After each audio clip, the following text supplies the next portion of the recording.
Sustainable agriculture is about supplying our society's current needs for food and textiles, so supplying the needs of the present, while preserving our ability to supply those same needs for future generations in perpetuity. Otherwise, agriculture will have to stop at some point or won't be able to keep up with the needs of a growing population.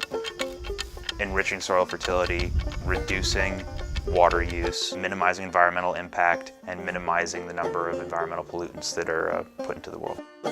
I use sustainable practices on my farm as that's what I learned to do, and it's what I think is really important for our world going forward. My farm is called ABE'S Acres, named after my great-grandfather Abraham Felcher, who came to this country in the early 20th century, fleeing the pogroms with his wife Tanya. They lived in Brooklyn for a while, and he had a dry goods business, and in the early 30s came to New Jersey to acquire land. As a Jew in Russia, he wasn't allowed to own anything, let alone, property. So it was always his dream to own his own land and farm it. He did that for a few years, and then the Depression hit, and that didn't really work out in the end. But when I realized that this is what I wanted to do with my life and how I wanted to spend my time, I named it after him because it felt like keeping a sort of ancestral dream alive. Abe always wanted to have land because in Russia he wasn't allowed to own land. Jews couldn't own land, right? All his land was taken away from him. So he wanted to own a piece of property. And in around 1933, he picked the family up and he moved them out here to this farm that had been owned by somebody named Spafford Dye, long-term East Windsor, or well, at that time Hightstown family. So he moves the family out here and he decides to become a farmer, and then the Depression hit.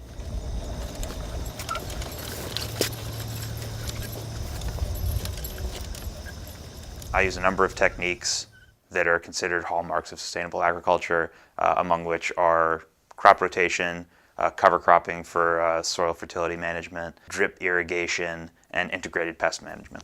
The rule of thumb is you want it to be like a pig's tail, as close as you can. The reason I'm growing so much garlic is it's an absolutely wonderful crop. Other than peppers, which are my absolute favorite vegetable, it is my single favorite thing to grow. Delicious. It's the foundation of a lot of different cuisines from around the world. It's really nutritious, and it has a lot of proven medical benefits.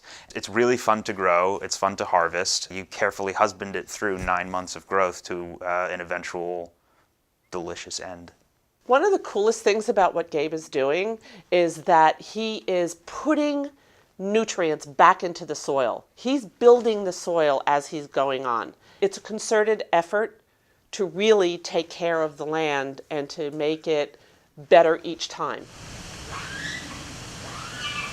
I grew up here. Some of my earliest and dearest memories are of spending a lot of time outdoors with my granddad, learning about animals and plants and gardening and that sort of thing, and developing an appreciation for the outdoors and an appreciation for green growing things in general. Gabe followed his Grandpa Joe around from a very young age. Grandpa Joe taught him how to feed the chickens. He started with that because that was always fun to do.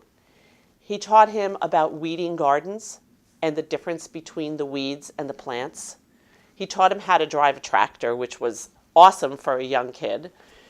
He taught him how to use tools. In fact, some of the first tools that Gabe used out here were tools that my father had gotten me when I was a little kid and just kept in the tool shed. In fact, I think we still have some of those tools. He taught Gabe to have an appreciation for watching things grow. I don't mean sitting and watching them, but just that things have to be planted at a certain time, things have to be harvested at a certain time, they have to be taken care of, and sometimes they don't work. Sometimes what you plant doesn't come up. And that's okay, because as Gabe's grandfather taught him, well, Gabe's grandfather kept notes. So he had notes of what worked, what didn't work. So when something doesn't work, it was a learning experience also. And you just do it differently the next time.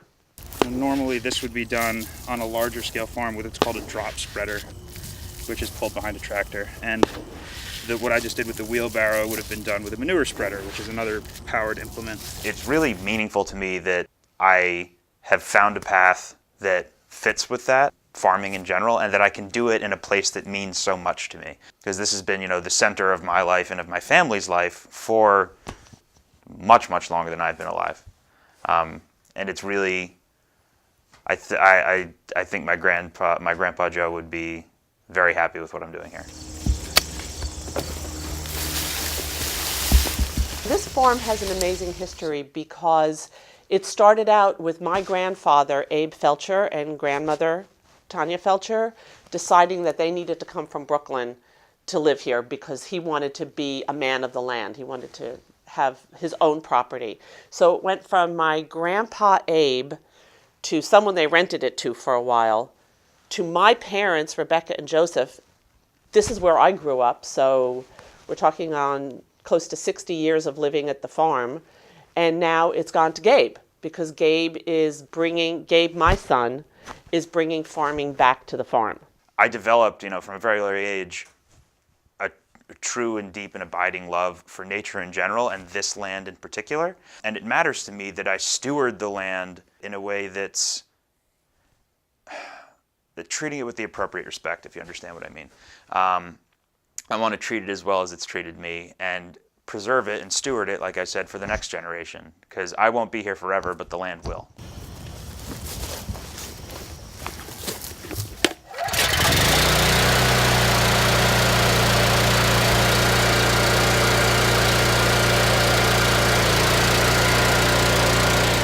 Techniques for sustainable agriculture, there's a lot that's involved, but some of the hallmarks of it are cover crop, which involves planting crops that you then don't harvest, you just till them under back into the soil. Crop rotation, so not growing the same thing in the same place all the time and following crops with other crops that do well after each other. Minimizing water use. Drip irrigation is a hallmark of that. It's a lot more efficient, it costs less money, and there's a lot less wasted water.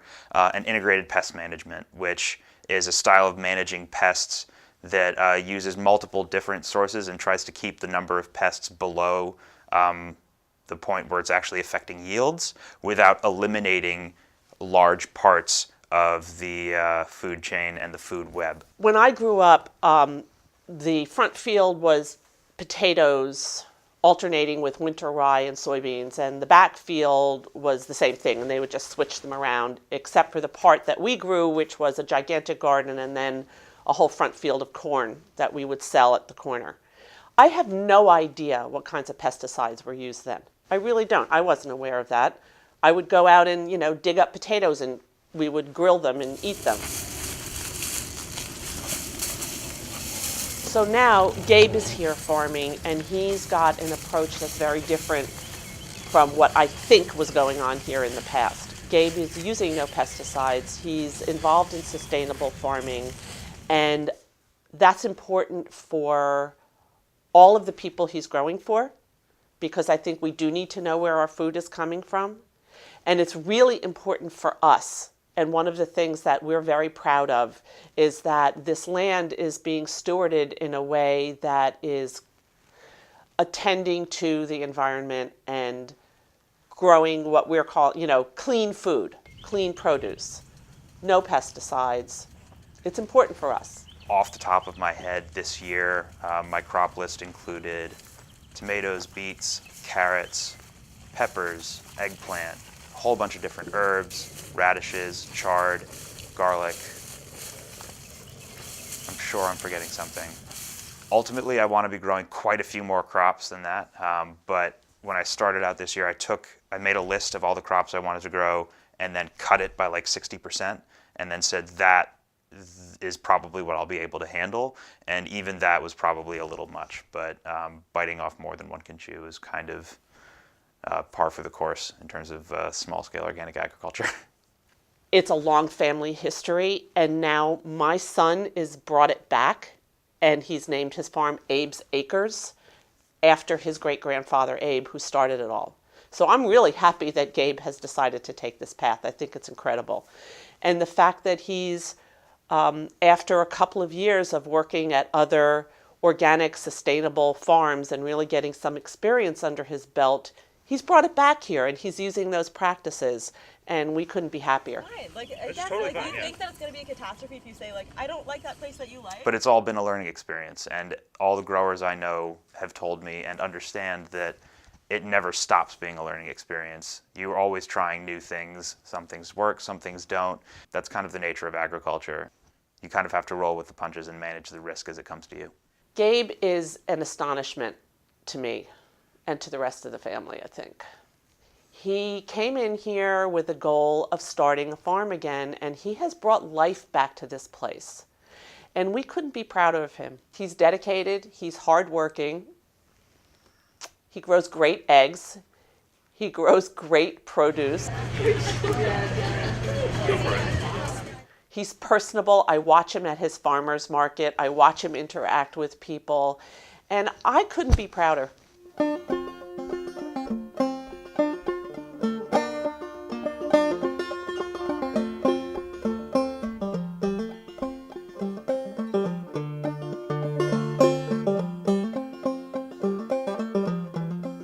My grandfather taught me that life is a lot like a garden, in that things need to be sown at the proper time and managed at the proper times in order to yield a fruitful crop or, a beautiful blossom. And if you don't, and even sometimes when you do, you're not going to get the result you want. But whether or not you do, just as, gardens follow seasons, life follows seasons. And next time around, as long as you've paid attention, you can try and mitigate some of those problems and do better. I'm exceedingly fortunate in that I have a family that's very supportive of my vision and what I'd like to do. It's really great to have that. I know a lot of people whose families are not.